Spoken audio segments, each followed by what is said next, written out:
The oxygen mask couldn't conceal Oberleutnant Ralph Hermiken's grin as he observed the slow-moving silhouettes rising toward his formation through the clear canopy of his Focke-Wulf. 190A5, the 26-year-old veteran ace of Jagdgeschwader 26, studied the American fighters making their combat debut over occupied Europe. "The Army has sent us flying milk bottles," he joked to his wingman, laughing at the bulky Republic P-47 Thunderbolts struggling for altitude below.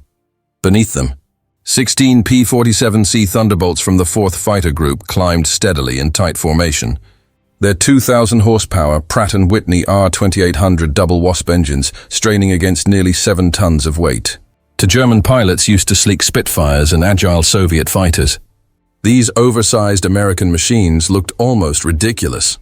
Barrel-shaped fuselages topped with greenhouse canopies, short wings for their size, and propellers that seemed enormous, even by Luftwaffe standards. What Hermiken didn't know, what none of the circling German pilots could have imagined, was that they were witnessing the arrival of the weapon that would ultimately dismantle the Luftwaffe's fighter arm. Within 18 months, these flying milk bottles would evolve from the subject of ridicule into instruments of destruction. Their 8.50 caliber Browning machine guns would become the most feared sound in the German sky. The mathematics of devastation were already built into those broad wings. 3,400 rounds of ammunition with a combined rate of fire exceeding 6,000 rounds per minute, enough to tear a Messerschmitt apart in under 2 seconds. That transformation began on this April morning, when Major Donald Blakesley, commanding the 335th Fighter Squadron, spotted the German formation preparing to attack. The seasoned Eagle Squadron veteran, recently transferred from RAF Spitfires, already knew what his men had yet to learn. Survival in the P-47 required abandoning everything they thought they knew about dogfighting. The Thunderbolt represented a radical break from traditional fighter design. While German engineers favored lightweight interceptors optimized for climb and turn performance, Republic Aviation had created something entirely new, a high-altitude powerhouse that used weight, strength and firepower to rewrite aerial combat rules. Among the 56 American pilots spread across the French sky that morning were men who would later become legends, future aces whose names would haunt Luftwaffe reports. But on April 8, 1943, they were untested pilots in an unfamiliar aircraft, facing the most experienced fighter force in the world. The Germans had been fighting since 1939, veterans of Poland, France, Britain, and Russia. The Americans, by contrast, were flying their first combat mission. This is the story of how industrial efficiency overcame tactical brilliance, how mass production and engineering combined to create overwhelming dominance, and how German laughter turned to alarm as they discovered what synchronized Brownings could do to an aircraft from 400 yards away. The Republic P-47 Thunderbolt was born out of panic in June 1940 as German fighters swept across France. Republic Aviation's Georgian-born chief designer, Alexander Kartveli, received an urgent request from the U.S. Army Air Corps. They needed a high-altitude interceptor to match the Luftwaffe's best. What Kartveli produced was something no one expected, a massive machine that would redefine aerial warfare. "It will be a dinosaur," Kartveli told his team. But a dinosaur with good proportions. The XP-47B prototype, which first flew on May 6, 1941, astonished everyone. At 9,900 pounds empty, it weighed 65% more than its predecessor, the P-43 Lancer. The enormous turbo supercharger system running through the rear fuselage gave the aircraft a swollen appearance. Test pilots seeing it for the first time often asked the same question: can this thing even fly? Not only did it fly, it excelled at high altitude. The Pratt & Whitney R2800 double Wasp engine, an 18-cylinder radial producing 2,000 horsepower, maintained full power at 27,000 feet, where German fighters struggled for air.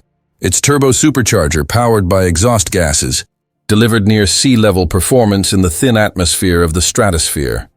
Major Hubert Hub Zemke, commander of the 56th Fighter Group training at Bridgeport, Connecticut, initially hated the aircraft.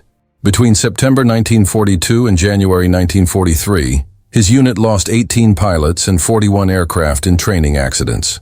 The P-47 killed more Americans in training than Germans did in early combat. It ground looped on landing, torque rolled during takeoff, and dove so fast that pilots encountered compressibility, control surfaces locking up as shock waves formed on the wings. Yet those who mastered it discovered something remarkable. Lieutenant Robert Johnson, an Oklahoma farm boy who would become one of America's leading aces with 27 victories, recalled his first flight. It was like strapping yourself to a locomotive. The power was unreal. You didn't fly it, you aimed it. The first combat engagements in April and May 1943 seemed to confirm every German belief. The P-47 couldn't turn with the Focke-Wulf 190 or climb with the Messerschmitt 109. Luftwaffe pilots quickly learned to exploit these weaknesses, attacking from below and forcing turning fights where agility mattered more than firepower. Hauptmann Josef Pips Priller, commanding officer of JG-26, reported after his first encounter, "The new American fighter is easy prey. It flies like a truck, turns like a freight train, and climbs like a pregnant cow." German pilots nicknamed them Indians, fat targets pretending to be warriors. Statistics supported their confidence. During the first month of operations, American units lost 14 Thunderbolts while confirming only 3 German kills. RAF observers, watching from their Spitfires, quietly suggested the Americans reconsider their aircraft choice. British pilots joked that the best evasive maneuver in a P-47 was to unstrap and run around inside its spacious cockpit. But something crucial escaped German intelligence. The Thunderbolts being shot down had survived incredible punishment before falling. One aircraft returned from a mission on May 4th with 21 cannon holes and over 100 bullet strikes. Damage that would have destroyed any Spitfire or Messerschmitt. Its massive radial engine, lacking a fragile coolant system, could endure hits that would cripple liquid-cooled fighters. Even more telling, when P-47s managed to line up a shot, the effect was devastating. The 8 Brownings created a convergence zone of destruction unseen in earlier air combat. Unlike fighters armed with rifle-caliber guns or limited cannon ammunition, the Thunderbolt could maintain continuous fire for over 30 seconds, an eternity in aerial warfare. German opinion began to change on June 26, 1943, over Le Touquet, France. Second Lieutenant Robert S. Johnson of the 61st Fighter Squadron was involved in an encounter that became legendary. Johnson's formation of 48 P-47s was returning from escort duty when 16 Focke-Wulf 190s from the Sacher JG-26, led by Hauptmann Wilhelm Ferdinand Galland, brother of the famous Adolf Galland, attacked from the sun. Johnson's aircraft, flying near the rear, was hit immediately by concentrated cannon fire. 20mm shells tore through his plane. The canopy shattered. Hydraulic fluid filled the cockpit. The engine cowling ripped away, and flames erupted behind the instrument panel. Wounded in the nose and leg, Johnson tried to bail out, but the canopy was jammed shut by an exploded shell. Trapped at 27,000 feet, he fought to regain control, despite having almost no visibility through an oil-covered windscreen, a shaking engine, and sluggish controls. Johnson leveled the aircraft and aimed for England. Somehow, the Thunderbolt kept flying, sustaining damage that would have turned any other fighter into wreckage. Then, things worsened. A lone Focke-Wulf 190 from 2 JG-26 spotted the crippled Thunderbolt limping toward the channel. The German pilot's identity remains uncertain, though several names appear in combat reports. What followed became one of the most astonishing duels in aviation. History.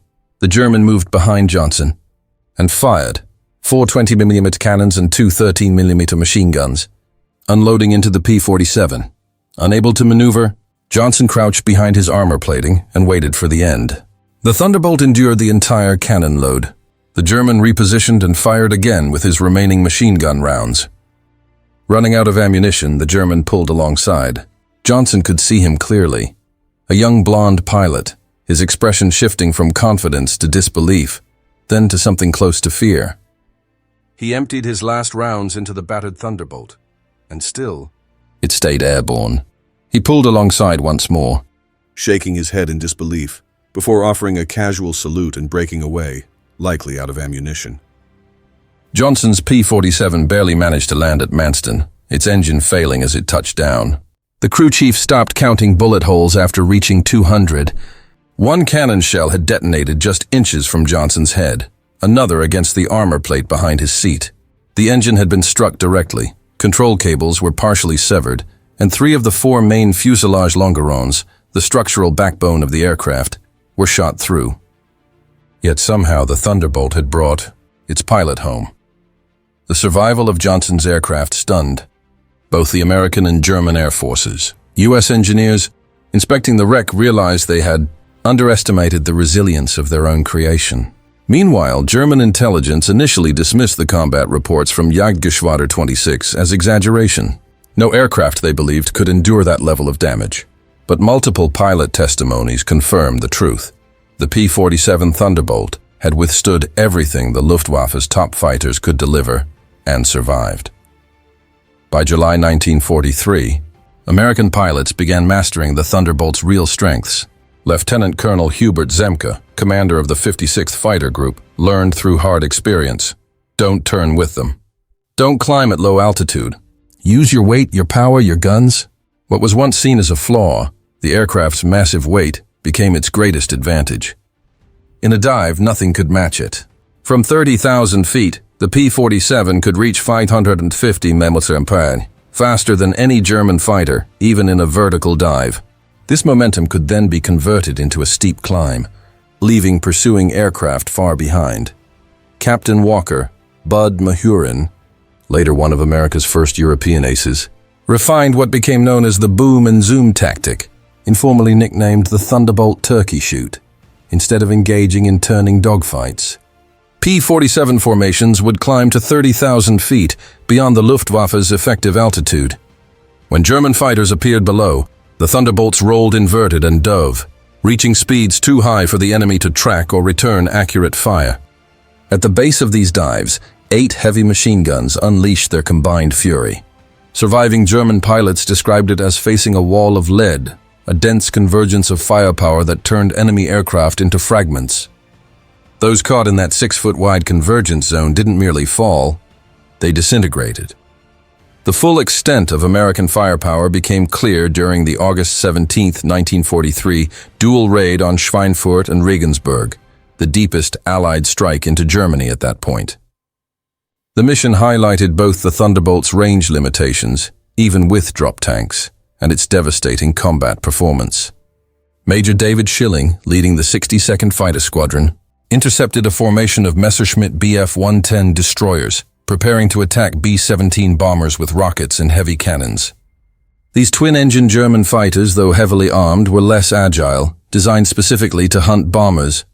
Schilling's 4 Thunderbolts dove from 28,000 feet to intercept. Hans Roth, a surviving gunner from one of the Bf-110s, later recalled during interrogation.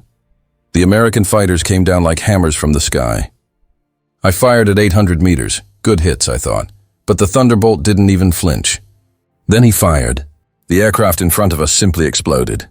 It wasn't shot down, it was obliterated. Wings ripped away, the tail torn off, the cockpit shredded to pieces. In 2 seconds, the 110 ceased to exist. In less than a minute, 8 Bf-110s were destroyed. German pilots had never encountered such concentrated gunfire. Each P-47 carried 8 50-caliber Browning machine guns, holding 425 rounds each, 3,400 rounds total, weighing nearly 900 pounds. At a convergence distance of 300 yards, all 8 guns' trajectories intersected within a 6-foot circle, producing a storm of 100 projectiles per second, each traveling at 2,900 feet per second. The ammunition itself demonstrated American industrial might. While German fighters were limited to 120-200 rounds for their 20mm cannons, U.S. pilots could sustain fire for over 30 seconds. Standard loadouts combined armor-piercing incendiary, armor-piercing tracer, and ball ammunition, optimized to both destroy and ignite targets. Lieutenant Colonel Francis Gabby Gabreski, who would later become America's leading ace in Europe with 28 victories, summed it up best. When the P-47's guns spoke, nothing in their path survived. When you hit a target with all 8 guns, it doesn't just fall, it disintegrates. I once saw a Mi-109 split clean in half, its tail falling one way and the nose and wings the other. The pilot never even realized what had happened. By September 1943, the Luftwaffe was beginning to face a grim truth about the P-47 Thunderbolt. Its performance improved drastically with altitude, while German fighters struggled. The turbo-supercharged double Wasp engine maintained full power up to 30,000 feet, whereas German aircraft, equipped with single- or two-stage mechanical superchargers, lost efficiency beyond 25,000 feet, Oberleutnant Hans Philipp, one of Germany's top aces with 206 victories, encountered this limitation fatally on October 8, 1943. Leading Jagdgeschwader 1 against a B-17 formation at 28,000 feet over Bremen, Philipp found his Focke-Wulf 190 A6 slow and unresponsive in the thin air. Its BMW 801 engine, powerful at medium heights, struggled for oxygen nearly 6 miles above the Earth. When P-47s from the 56th Fighter Group dived on his formation from 32,000 feet, the German planes were defenseless. Robert Johnson, now a seasoned combat pilot and soon to become an ace, spotted Philipp's distinctively painted Focke-Wulf from 31,000 feet. His report was brief and precise. Opened fire at 300 yards, 30-degree deflection. Observed hits along fuselage. Enemy aircraft exploded. No parachute observed. Philipp's death sent shockwaves through the Luftwaffe. If one of their most skilled and experienced pilots, who had flown over 500 missions across both fronts, couldn't survive a fight with the Thunderbolt, what chance did the average pilot have? The German High Command immediately ordered a detailed investigation into the P-47's capabilities. The findings presented to Reichsmarschall Hermann Göring in November 1943 were alarming.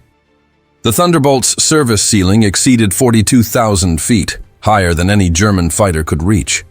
Its dive speed approached the sound barrier, and it was heavily armored with a 3/8-inch steel plate behind the pilot, a 1/2-inch bulletproof windscreen, and reinforced deflector plates around the engine.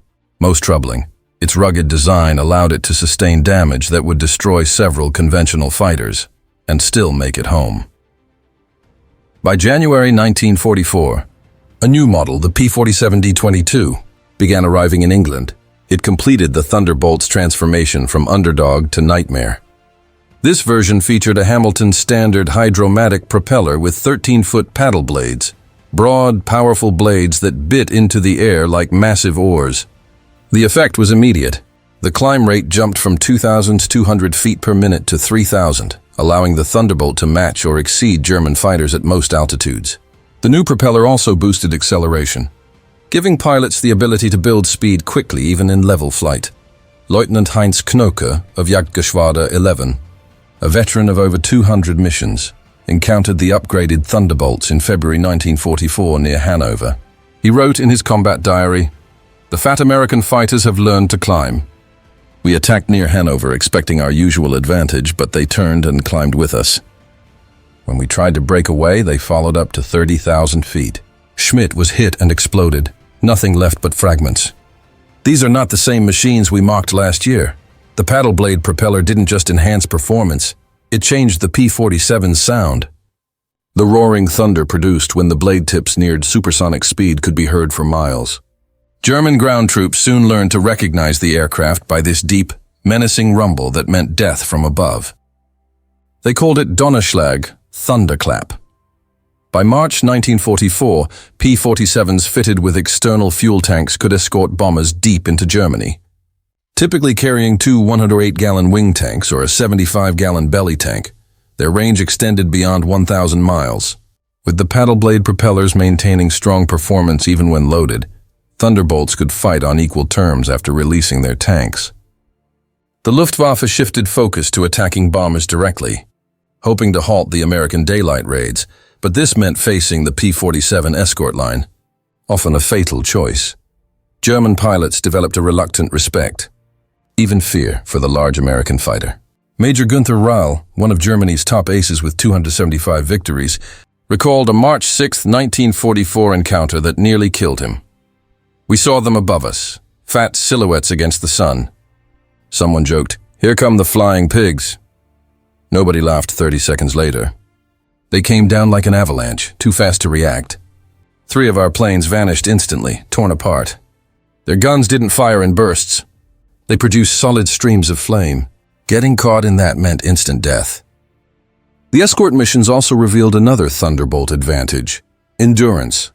While German engines burned fuel rapidly at full power, the large American radial could cruise efficiently at altitude. Thunderbolts could stay with the bombers for hours, rotating top cover and still keeping enough fuel for combat and return. By spring 1944, as P-51 Mustangs took over long-range escort duties, P-47 units shifted toward ground attack operations, a role that made them one of the most feared aircraft in Europe. This transition began in April 1944, as Allied forces prepared for the invasion of France. The Thunderbolt's 850 caliber machine guns proved devastating against ground targets. Standard armor-piercing incendiary rounds could penetrate the top armor of most German vehicles, while sheer fire volume obliterated softer targets in seconds. A 2-second burst sent 160 half-inch projectiles into an area the size of a truck. Adding bombs and rockets transformed the P-47 into a true multi-role weapon. The D-25 variant could carry 2 1,000-pound bombs under the wings and another 500-pounder beneath the fuselage, equal to the load of early medium bombers. Later versions added rocket launchers for 10 5-inch high-velocity aircraft rockets, HVARs, each as destructive as a 105mm artillery shell. Oberst Hans von Luck of the 125th Panzer Grenadier Regiment described facing P-47 attacks during Normandy. They came in low, so low you could see the pilots' faces.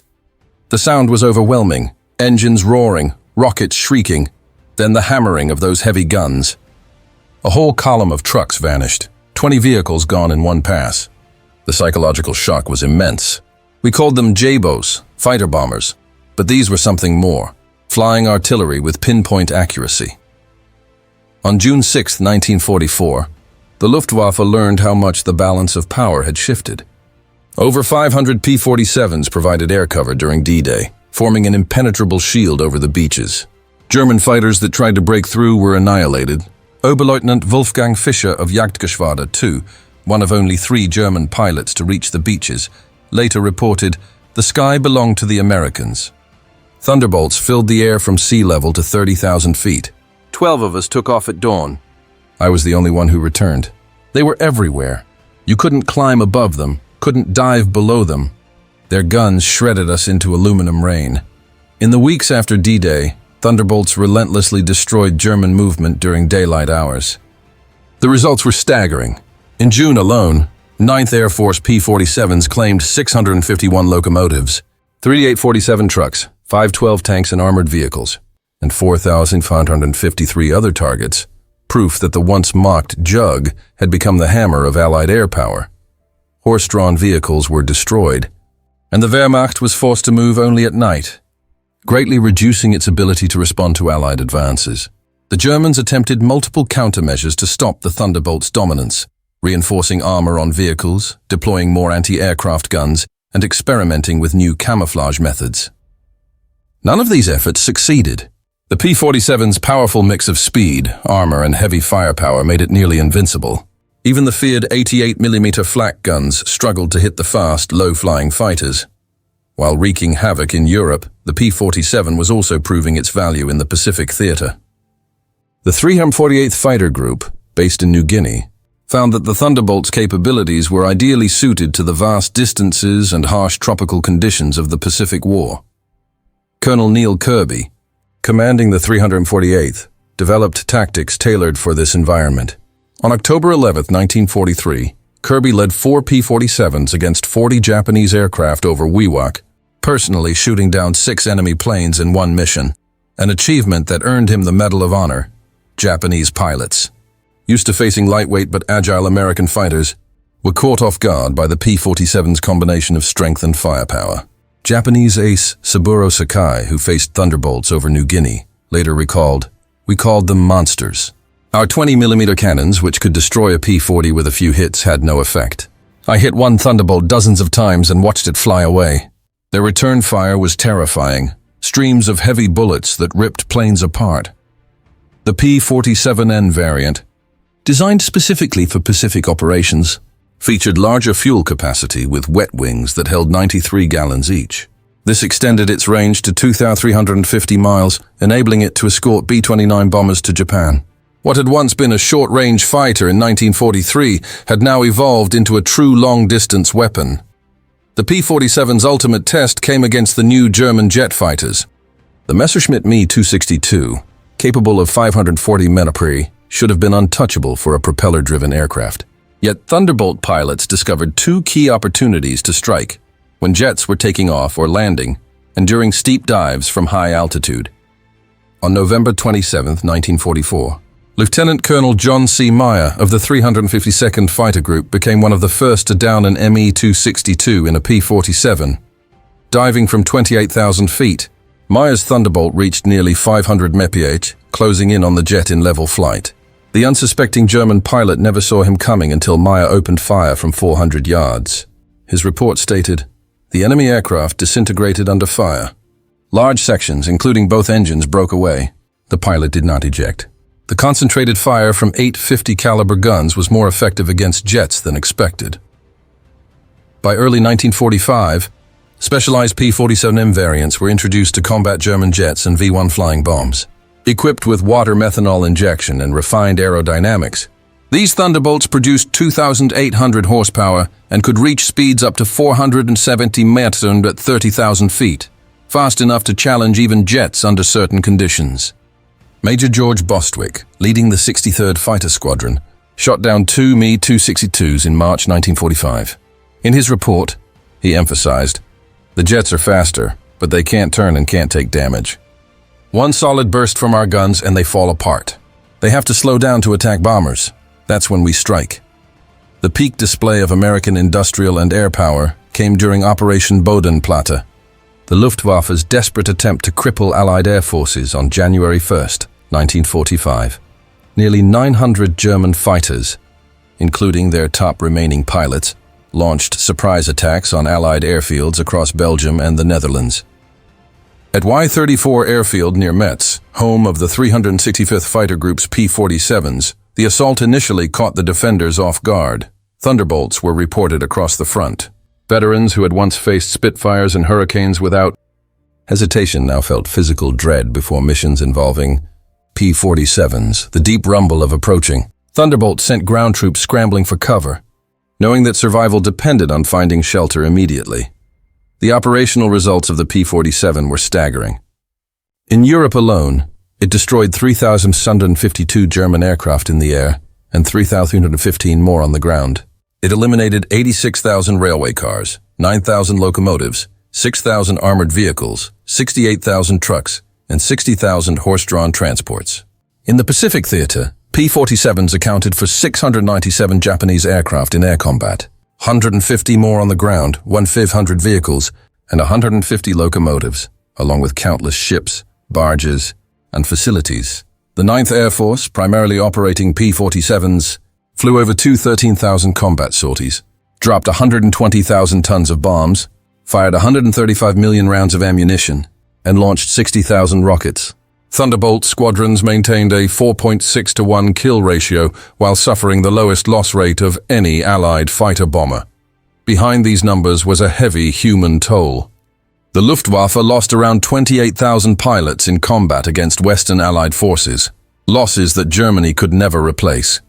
Each fallen pilot represented years of training, and by war's end, the average German pilot had fewer than 30 hours of combat experience, while a P-47 pilot often exceeded 200 hours. Captured records from the Luftwaffe's interrogation center at Oberursel revealed the evolving German assessment of the Thunderbolt. April 1943, described as a large, unmaneuverable fighter, inferior to German designs except in dive speed, armament considered weak, assessment, minimal threat. December 1943, recognized for its high-altitude performance and durability. Firepower now increasingly problematic. Pilots showing tactical improvement. Assessment, significant threat above 25,000 feet. June 1944, declared the dominant fighter bomber. Superior above 20,000 feet and devastating against ground targets. Assessment, critical threat at all altitudes. March 1945, evaluated as the best fighter bomber of the war, a perfect blend of power, durability, and pilot skill. Assessment, unsurvivable in direct engagement. In 1985, During a reunion of German and American fighter pilots in Phoenix, Arizona, former Luftwaffe General Adolf Galland reflected on the P-47. His words captured a full reversal of wartime perception. "We made a terrible mistake in 1943. We laughed at this heavy fighter, thinking the Americans didn't understand air combat. We said they built a bomber and called it a fighter. But they understood something we didn't. They built an American fighter, focused on production, firepower, and survivability. In a war of attrition, the aircraft that could take damage and still strike hard would always win. And they were right." Galland recalled flying a captured P-47 after the war. The power was incredible. It climbed like it was falling upward. The cockpit was comfortable, the visibility excellent, the controls precise. It was a pilot's airplane, wrapped in armor. What impressed me most was realizing America built over 15,000 of these complex machines during a two-ocean war.